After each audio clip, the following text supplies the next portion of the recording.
would C.S. Lewis say to Richard Dawkins were they to be able to meet? Here are my guesses as someone who's just read a book called C.S. Lewis versus the New Atheists. I'm going to focus particularly on Richard Dawkins this morning as our prime new atheist. It was Gary Wolfe in Wired magazine who actually coined the phrase new atheist for this conglomerate of writers that started in the mid of the last decade, writing books that were very not only against the idea that belief in God was something that could be true or even intellectually respectable, but that faith in God was something that's not just an intellectual mistake, but morally mistaken as well, as it were. Gary Wolfe says, the new atheists condemn not just belief in God, but respect for belief in God. Religion is not only wrong, it's evil.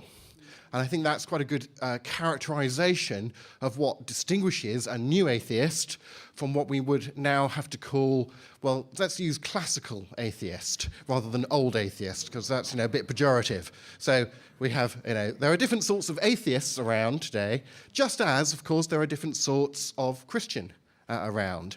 We come in all sorts of different flavors, whichever side of that fence we stand on.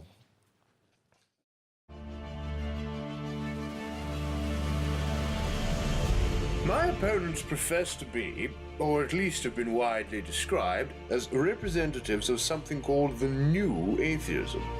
Yet I have to point out that the kind of reasoning on display here is not only entirely familiar to me, but of a particular kind that even I, during my own years as an atheist, could not in all intellectual conscience endorse. Perhaps we'd better examine it. Oh yes, I've heard that all too often. I used to be an atheist, but it's the oldest trick in the book. Perhaps we ought to bring this conversation back to the matter of evidence.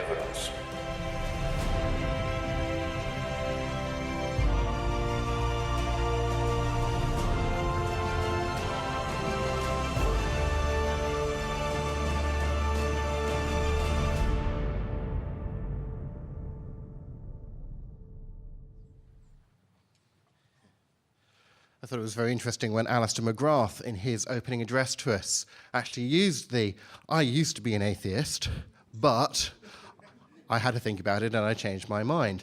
Actually, Dawkins does admit that gives the person coming from that position an element of rhetorical kudos that would otherwise be lacking. And he doesn't explain why he's not committing the same trick, if it's meant to be a trick, when he says, I used to be a Christian when I was brought up in it, but I became an atheist. What's sauce for the goose is sauce for the gander, as we philosophers are wont to say.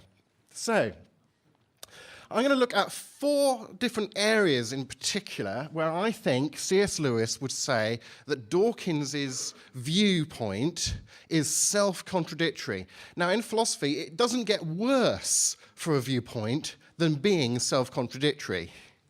If your idea, your concept, your position is self-contradictory, undermines itself, it cannot be true. So, for example, if I all tell you that I am incapable of speaking any words of the English language, you all immediately and intuitively know that that cannot be true, because I used words of the English language to tell you that I can't use any words of the English language.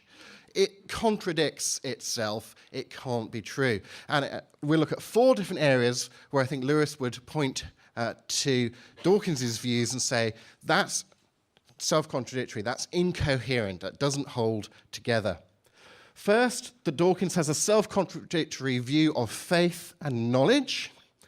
Second, that he has a self-contradictory view of freedom and responsibility. And in particular, we'll take a little side look at how that applies to the matter of intellectual responsibility.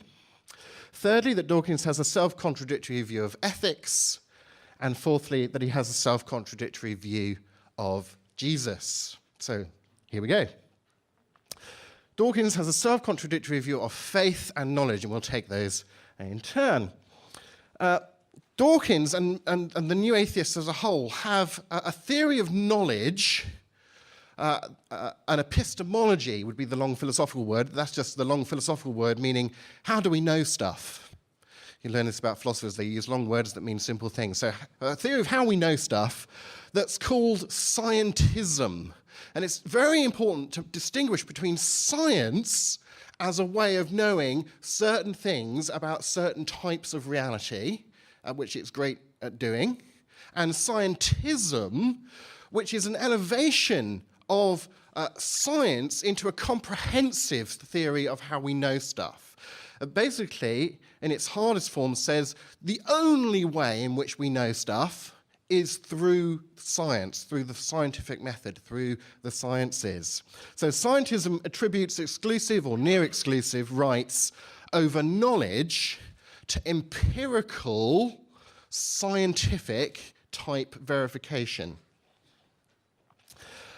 Lewis says this: it's widely believed that scientific thought does put us in touch with reality, whereas, say, moral or metaphysical, philosophical thought doesn't. On this view, when we say that the universe is a space-time continuum, we are saying something about reality. Whereas if we say that men ought to have a living wage, we are only describing our own subjective feelings. So you get this distinction between facts and values. This is a very dangerous distinction because it immediately assumes, without discussion, that values are not factual. And there's a whole discussion to be had there. Lewis observes that on this scientific view that makes this fact-value distinction, the world of facts without one trace of value and the world of feelings without one trace of truth or falsehood, justice or injustice, confront one another, and no rapprochement, no friendship between them is possible. And he talks about the time when, as an atheist, he felt that everything that he believed that was true was meaningless and valueless. And everything that gave him an intimation of value and hope and joy, he believed to be false. And it was in coming to Christianity that he broached that dichotomy and saw that it was a false dichotomy, a false distinction. So according to Richard Dawkins, all beliefs fall into one of two categories. All beliefs about anything, including our beliefs about God and Jesus and so on. On the one hand, you have what he calls proper evidence-based belief. He says, in The Magic of Reality, he says, the only good reason to believe that something exists is that there is real evidence that it does, by which he means empirical, scientific type evidence. We come to know what's real then in one of three ways. We can detect it directly using our five senses, or indirectly using our senses aided by special instruments such as telescopes or microscopes, or even more indirectly by creating models of what might be real and then testing those models to see if they successfully predict things that we can see or hear, etc., with or without the aid of instruments. Ultimately, take-home point, it always comes back to our senses, one way or another. He is a hardline empiricist about knowledge. So that's on the one hand, science, evidence. That's how we know stuff. On the other hand, blind faith, as if blind were a redundant qualifier for the term faith. Look it up in a dictionary. It's not. But anyway, faith, he says, is believing in something where there literally isn't a scrap of evidence. If there were a scrap of evidence, then it wouldn't be faith, just by definition. Now, Lewis would observe that Dawkins incorrectly defines faith. According to Lewis, I love this definition, he says faith is the art of holding on to things your reason has once accepted in spite of your changing moods. He says, now that I'm a Christian, I do have moods in which the whole thing looks very improbable. But when I was an atheist, I had moods in which Christianity looked terribly probable.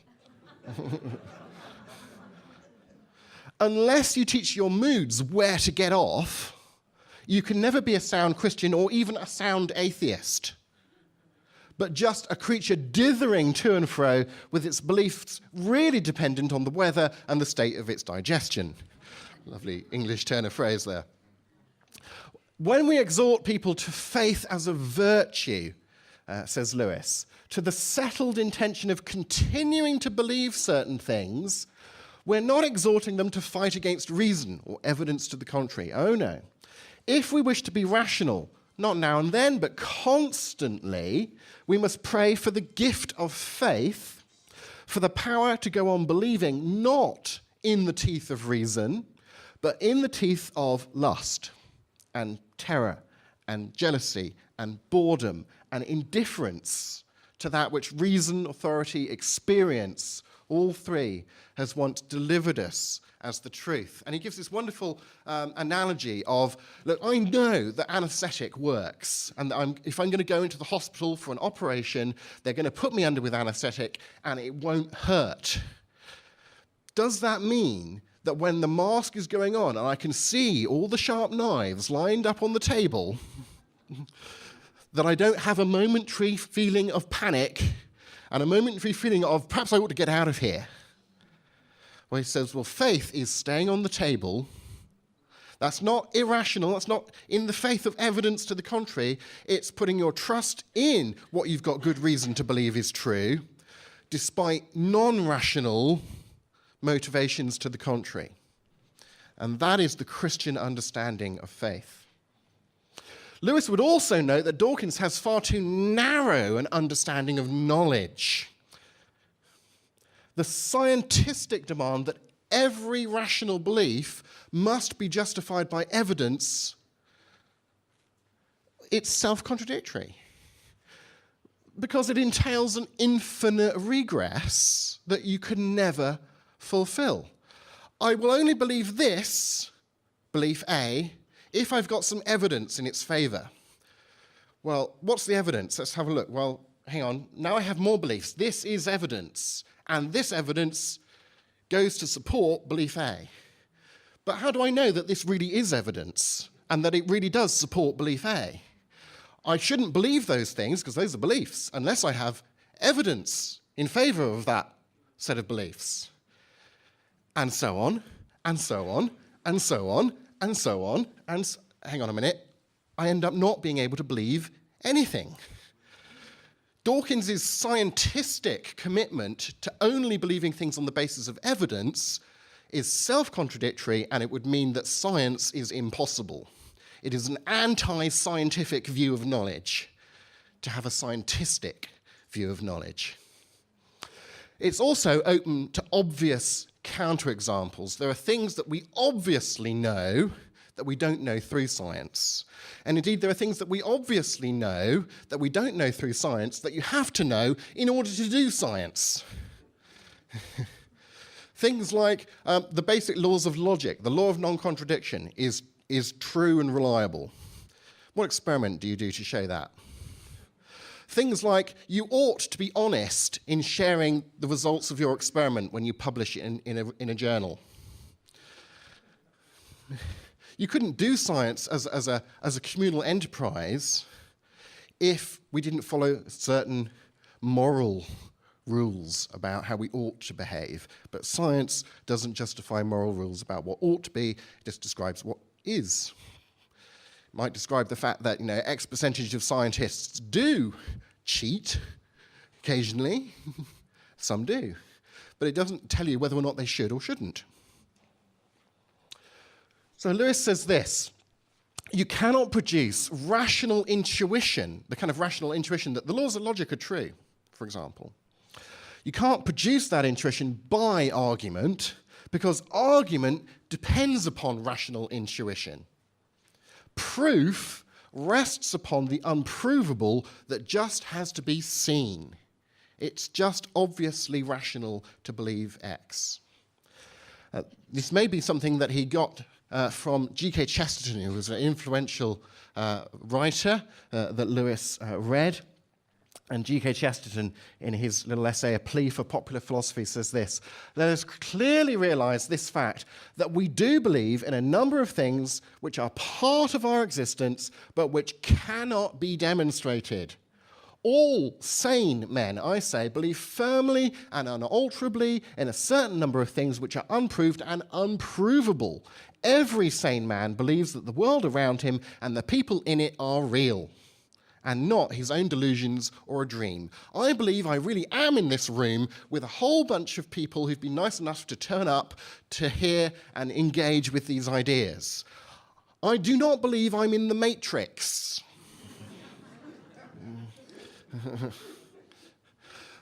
I don't actually have to give you any evidence in order to show that I'm rational to believe that I'm not in the Matrix.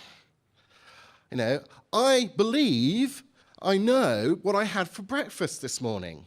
Not because I've got some forensic science done by pumping out the contents of my stomach and doing some chemical analysis and publishing a peer-reviewed paper, so I've got some, here's some hard empirical evidence. No, the reason I know what I had for breakfast this morning is I remember.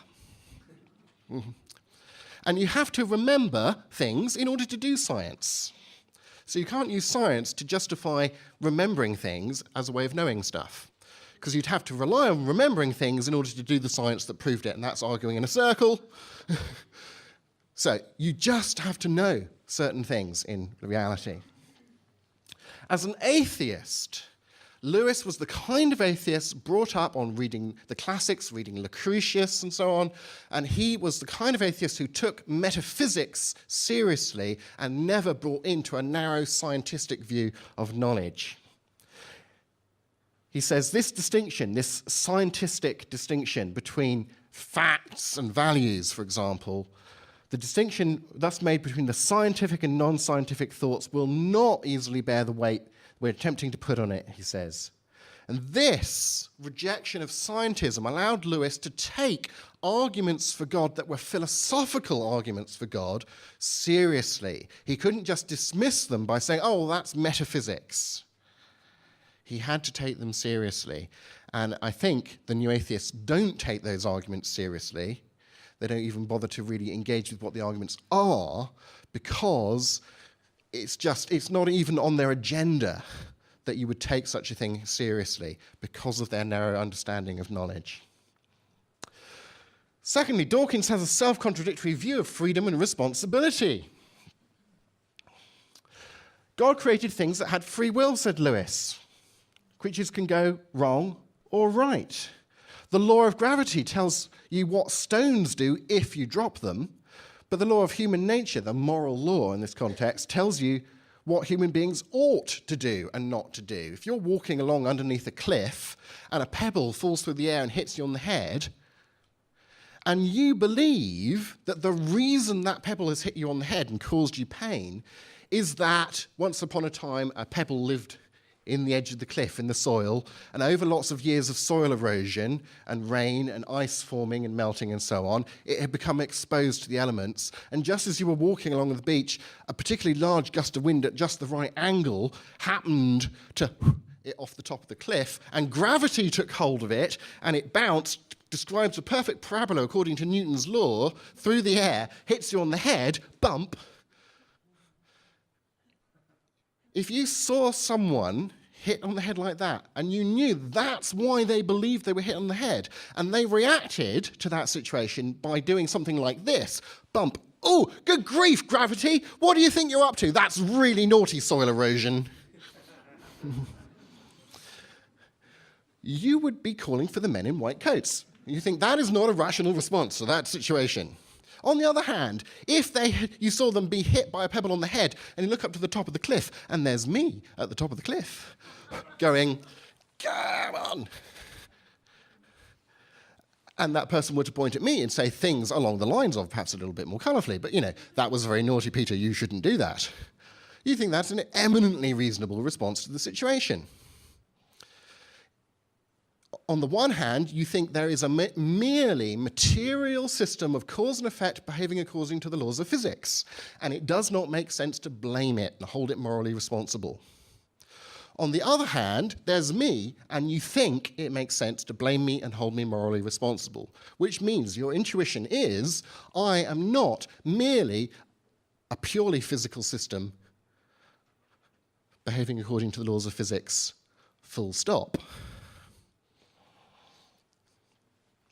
So the naturalistic argument against free will is kind of an inversion of this. It says, look, purely physical systems behave according to the laws of physics and so lack libertarian free will, the kind of free will that links with moral responsibility. Secondly, human beings are purely, from the naturalistic viewpoint, physical systems, full stop. Conclusion, therefore, human beings lack libertarian free will. It's just as logically valid as an argument as the one I just gave you. I would say the problem here is that premise 2 is wrong. You have to weigh that in the balance with your intuitions. Have a think about that one. But here's Dawkins on determinism. He says this, human brains, which for him is the same thing as your mind, there's no distinction. Human brains, though they might not work in the same way as man-made computers, are as surely governed by the laws of physics. When a computer malfunctions, we do not punish it. That would be silly. We track down the problem and fix it. Isn't the murderer just a machine with a defective component? Or a defective upbringing, defective education, defective genes? Concepts like blame and responsibility are bandied around freely, interesting use of the term, freely where human wrongdoers are concerned. But doesn't a mechanistic view of the nervous system, a materialistic understanding of what a person is, make nonsense of the very idea of responsibility? Any crime, says Dawkins, is in principle to be blamed on, not the person who commits the crime, blamed on antecedent conditions, previous conditions, acting through the accused's physiology, heredity, and environment. Why do we vent such visceral hatred on child murderers or people who try and behead other people in broad daylight when we should simply, again, interesting use of should, simply regard them as faulty units that need fixing or replacing?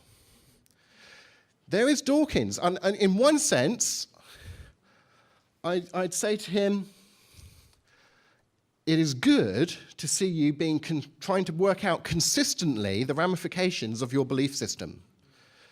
That argument is logically valid. If I believed both premises, I would have to agree with you that that conclusion is true and that people lack libertarian free will and they lack moral responsibility. That is at least consistent. But here's a question for Dawkins.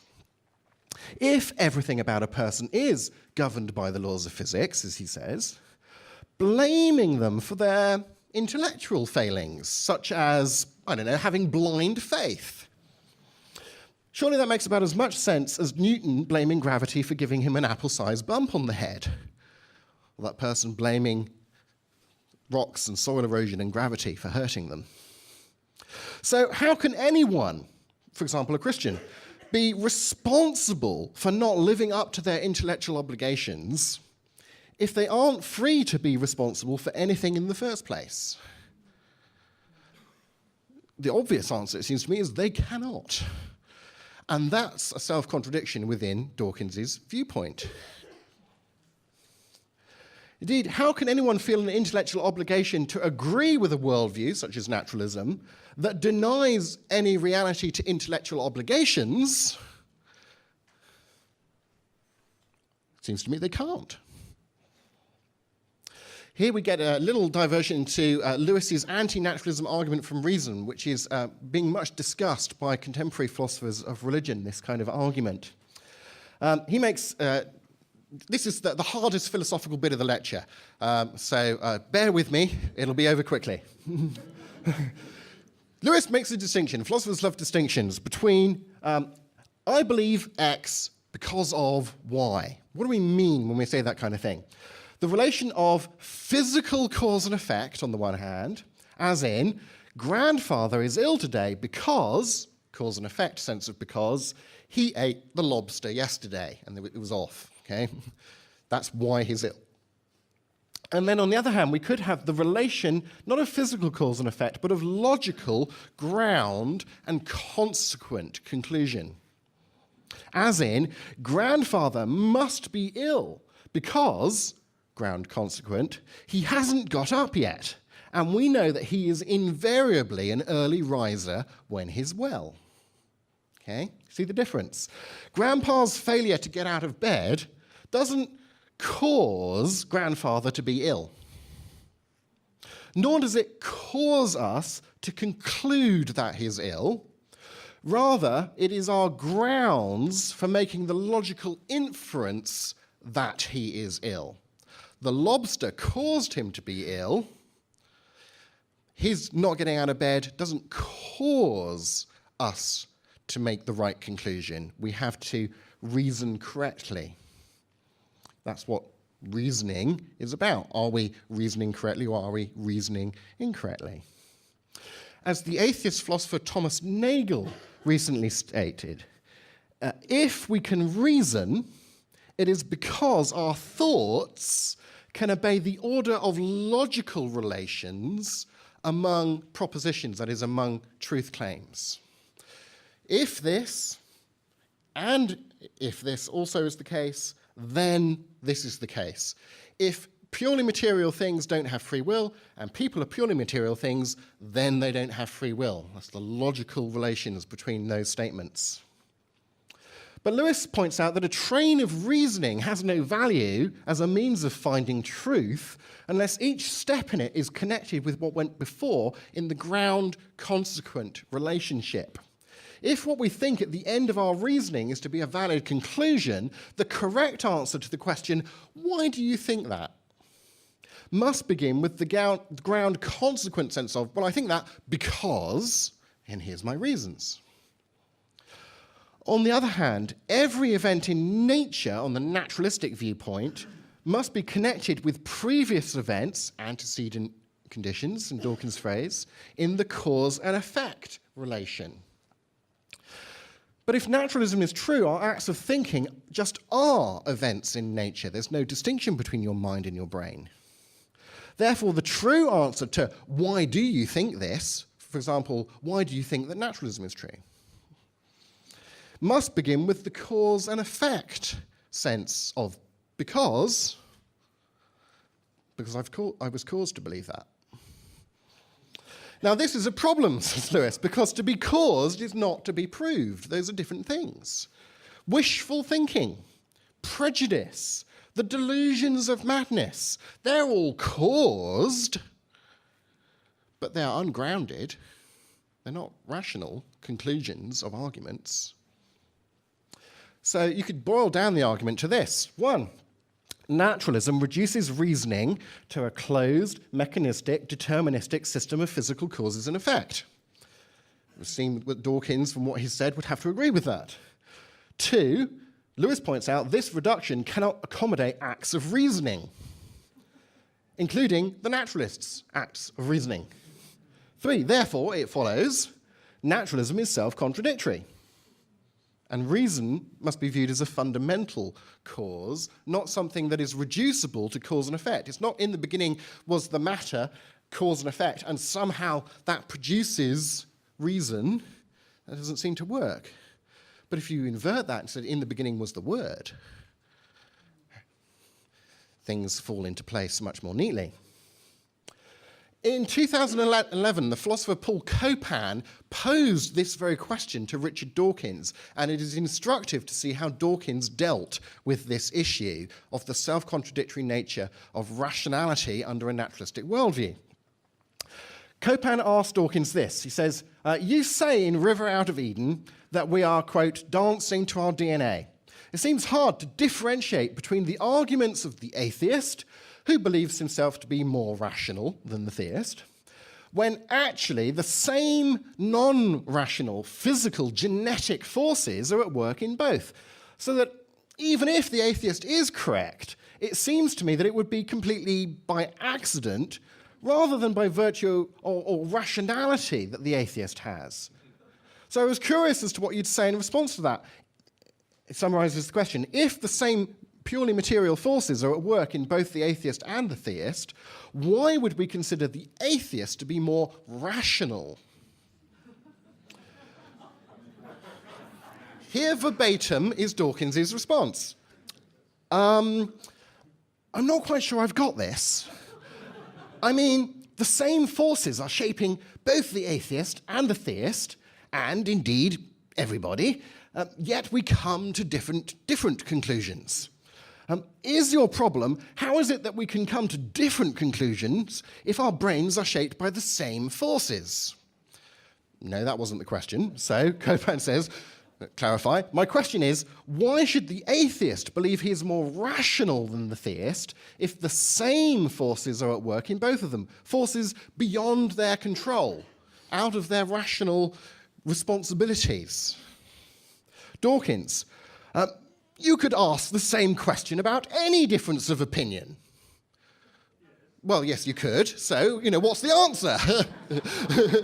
That's completely irrelevant. Then he changes the subject. He says, if you were to ask me a completely different question, which I will then answer, ask me why I'm confident that my scientific rationalism is, and I think he was going to say true or rational or something there, but thought better of it. He substitutes the right answer. I mean, the answer is that it works.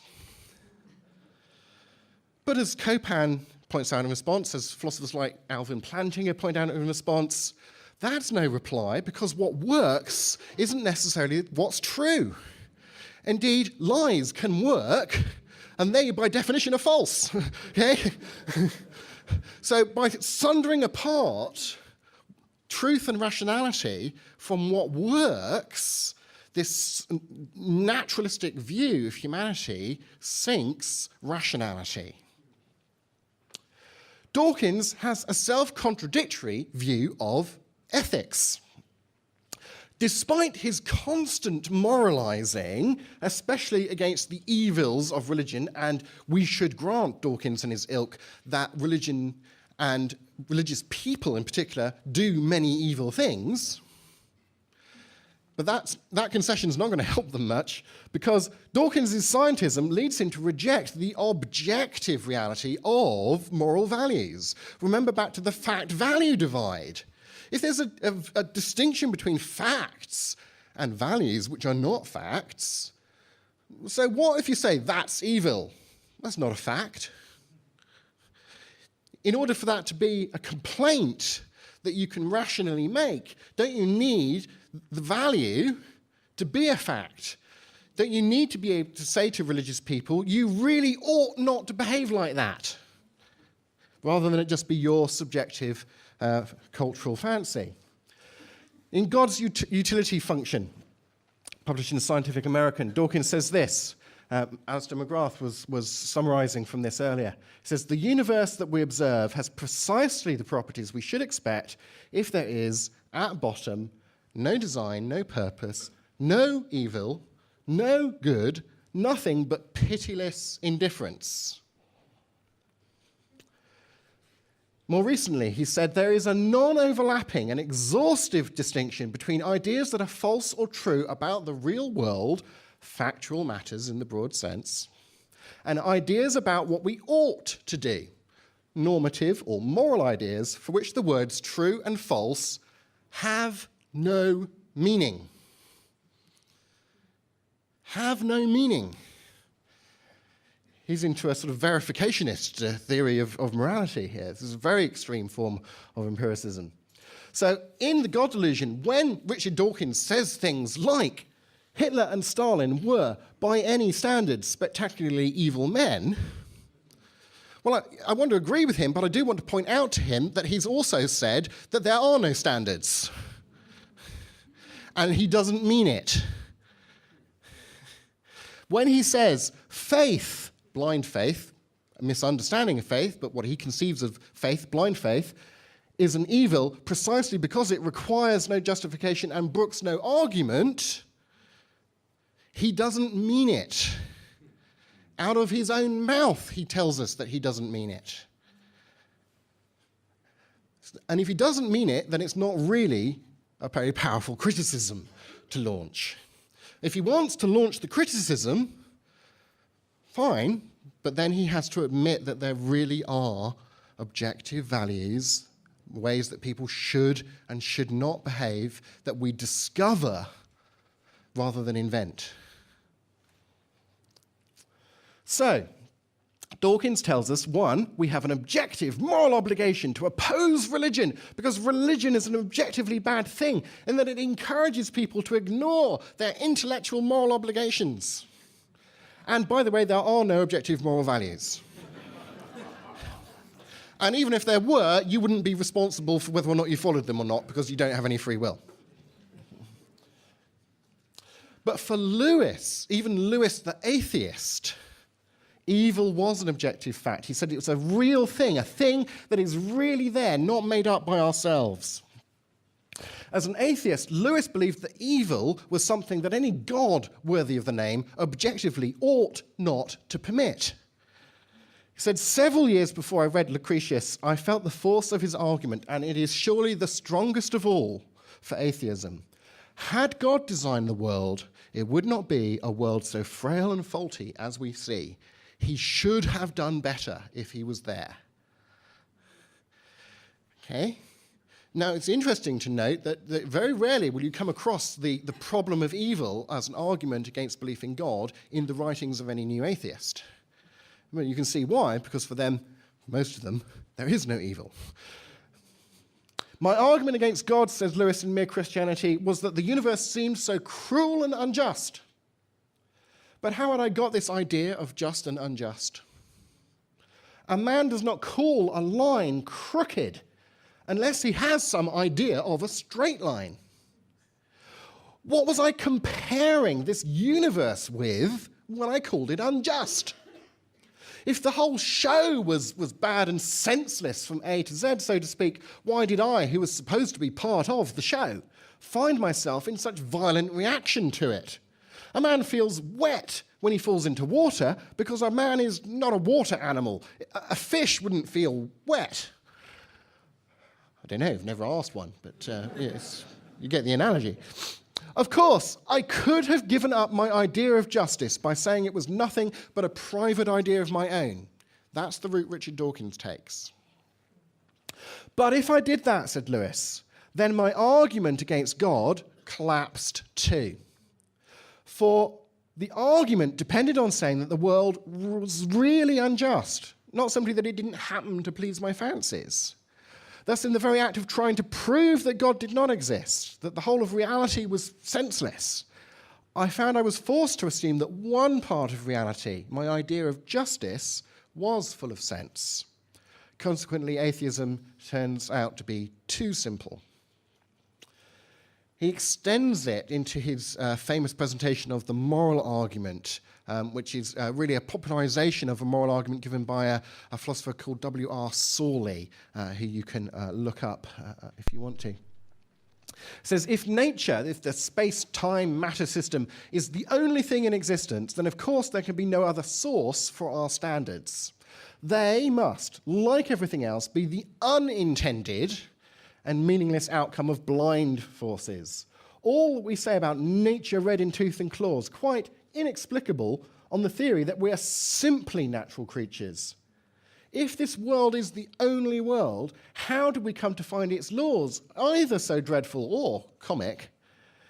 If there's no straight line elsewhere, how do we discover that nature's line is crooked?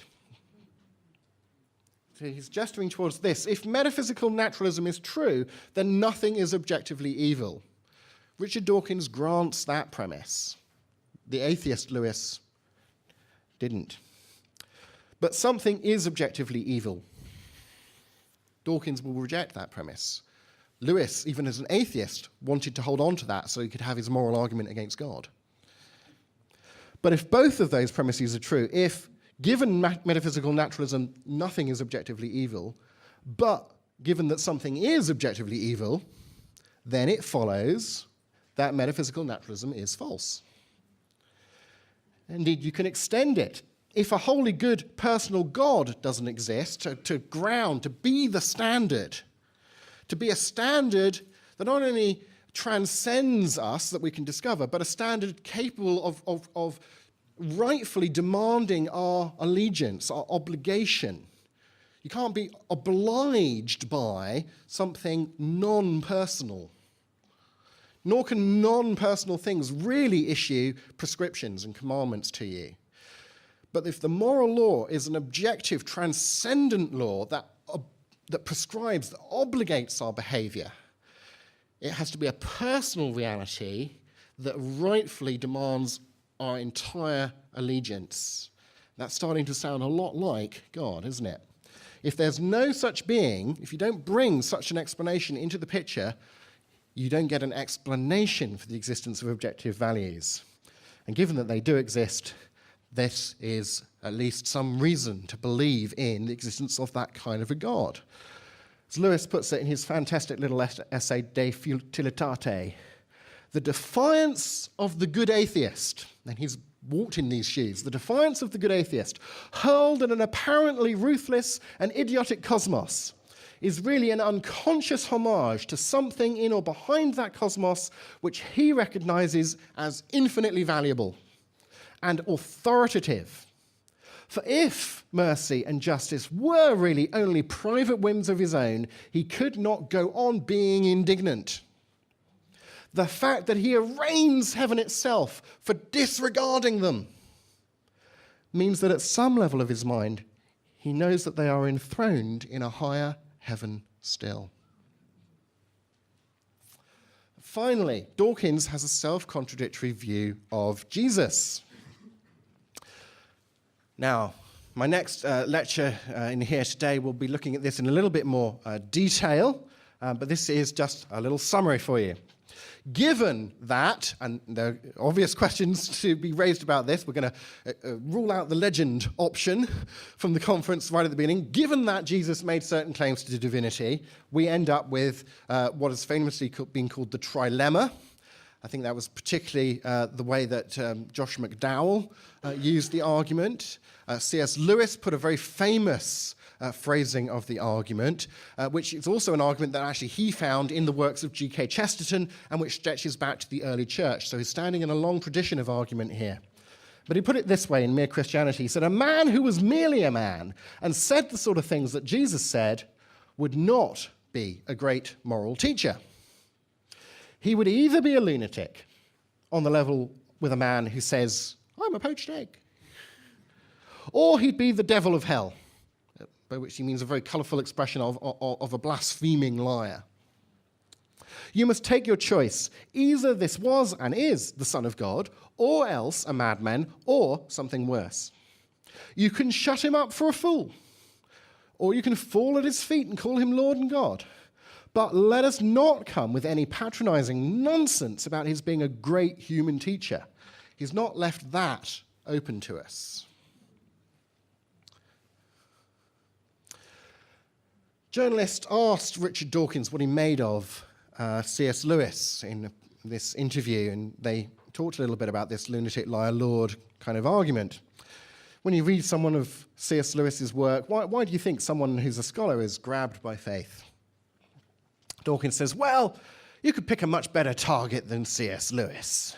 He, after all, was a professor of English, and no doubt a very good one. You know, a bit of condescension at the outset, a little bit of being economical with the truth there. But, hey, okay. But when you read some of his arguments, they're just pathetic. Things like, well, Jesus claimed to be the Son of God, so either Jesus was mad, or bad, or he really was the Son of God. It did not seem to occur to him that Jesus could simply be mistaken, sincerely and honestly mistaken. I mean, what a pathetic argument. Let's think about that.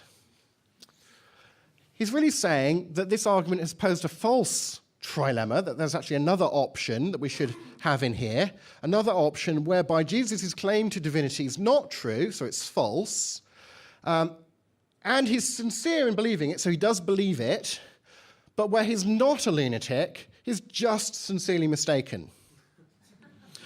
People are sincerely mistaken about all sorts of things, you know. Sometimes I'm sincerely mistaken about which pocket I put my keys in. Jesus was sincerely mistaken in thinking he was Yahweh. You know, it's just...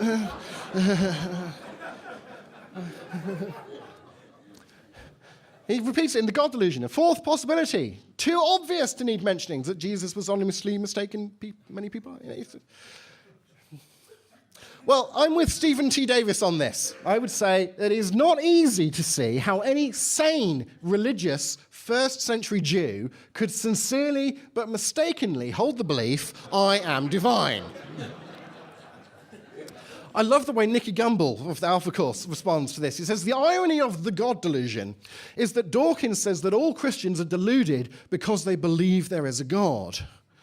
But Jesus was not deluded even though he thought he was God.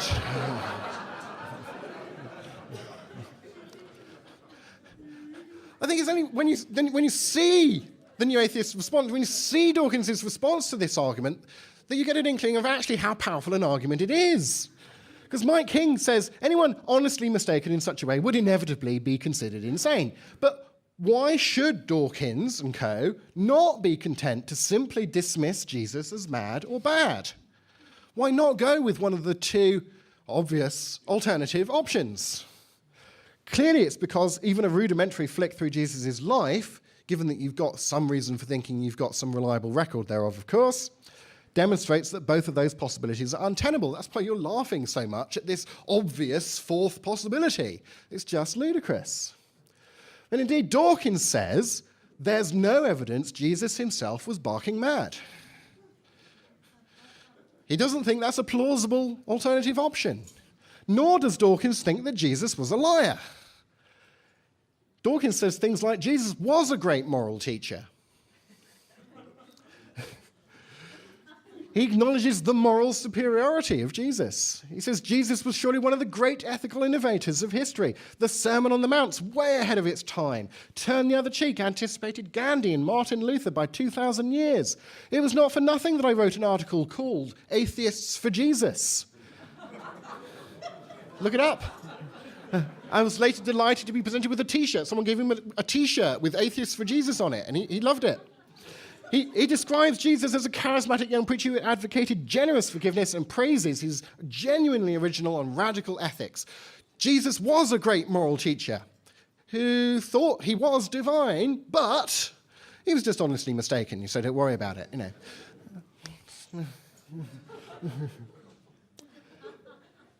So I would say this about this argument. I don't think this is a knockdown argument for Christianity.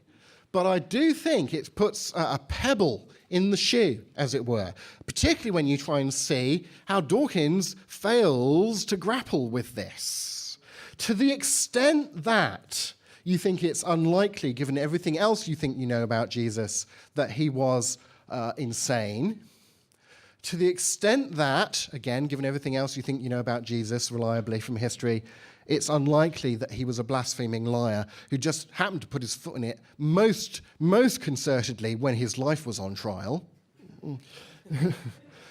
To that extent, you think the false option is unbelievable. And to that extent, you think you've got some reason for believing the Lord option. And at least as part of your cumulative case for believing that Jesus is who Christians think he was, I think that is quite a powerful reason. So there we go. We have some time for questions, which is good.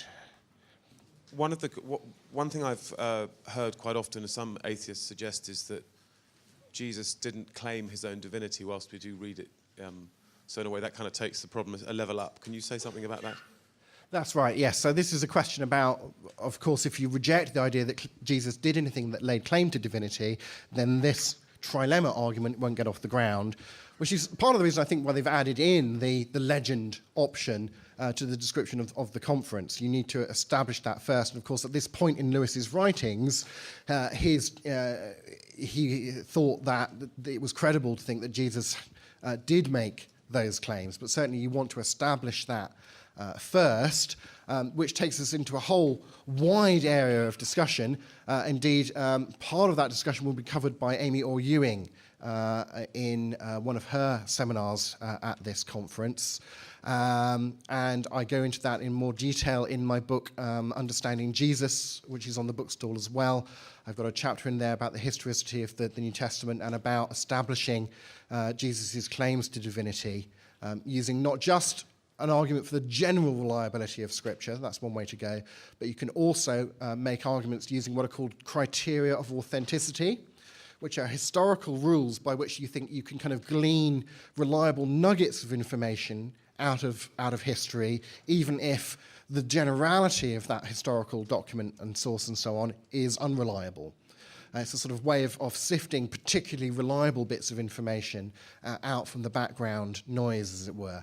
And so you would look at tests like, do we have multiple independent witnesses to a historical event or claim, and so on?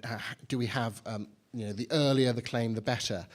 If the claim is unique in the sense that it doesn't seem to naturally follow on from either Jewish beliefs and the culture around or from later Christian beliefs, if it's embarrassing to the people who tell the story in some way, these kind of criteria help us to establish various things in Jesus' life that he said and did that I think point powerfully towards the idea that he implicitly and explicitly did make claims to stand in God's shoes. And as I mentioned in the argument, particularly at his trial, I think when he's before the Sanhedrin, if there's ever a time for a little bit of theological, well, it all depends what you mean by, when your life is online, that would have been it. But no, he really puts his foot in it. Given the opportunity, now, are you the Messiah? He quotes back from Daniel chapter 7 and basically says, not only do I think I'm the Messiah, but I'm going to come on God's judgment throne with the glory of heaven,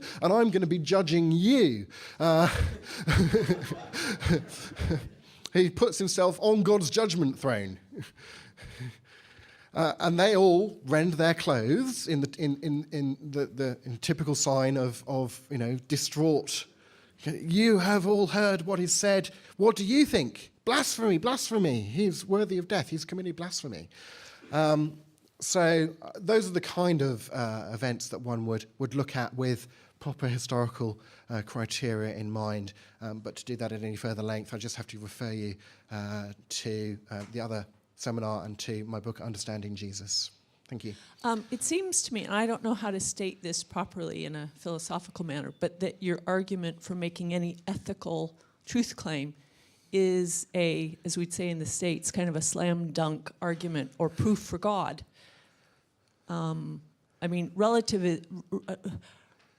Relativism worries me a little bit towards, or at least in society, about truth claims, but that seems like a really clear final argument. If you want to make any ethical right-wrong statement, it proves that God has to exist. I think that the moral argument for God is a very powerful theistic argument. It has certain limitations, as most arguments do. It doesn't tell you everything you might want to know about the character and nature of God. It principally tells you about his existence, his moral character. It doesn't, for example, tell you that he's all-knowing. You might look for another argument. So it has some limitations in that sense, but I do think it's a very powerful theistic argument, and one that's grounded in people's everyday experience, rather than some of the arguments for God can be very esoteric, can't they? Let me explain about quantum cosmology and Big Bang theory, and or let me teach you about cell biology first. Now let me mount a design argument. No. Everybody, every day, deals with moral decisions, and they know what it feels like to feel guilty because they've done the wrong thing, to feel that that's unjust. He shouldn't have said that. I should have done that, but I didn't, and so on. And of course, to those who are willing to say, like Dawkins, there is no good or evil. Well, okay, they might be intellectually prepared to say that, but are they really prepared to live consistently with that? And if they say that they are, well, A, I don't believe them, but B, here's another argument to use. If they say, look, that premise that there really are objective moral values, that premise is wrong. I say, well, Okay, that's an interesting psychological report on your view that that's wrong. And they say, no, I've got reasons for thinking that that's wrong. Oh, they think it's a rational position that they're holding.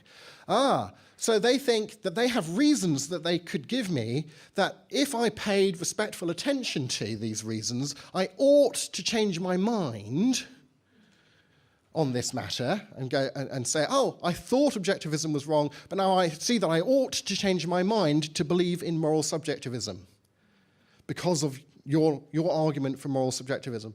Oh, but hang on a minute. Saying that I ought to change my mind, doesn't that assume that there really is such a thing as a moral ought that I objectively ought to obey? Rationality and morality cannot be divorced from one another in that way. And when you bring them together, I think you have a powerful reason for thinking that you cannot be rationally convinced of moral subjectivism as a viewpoint without contradicting yourself.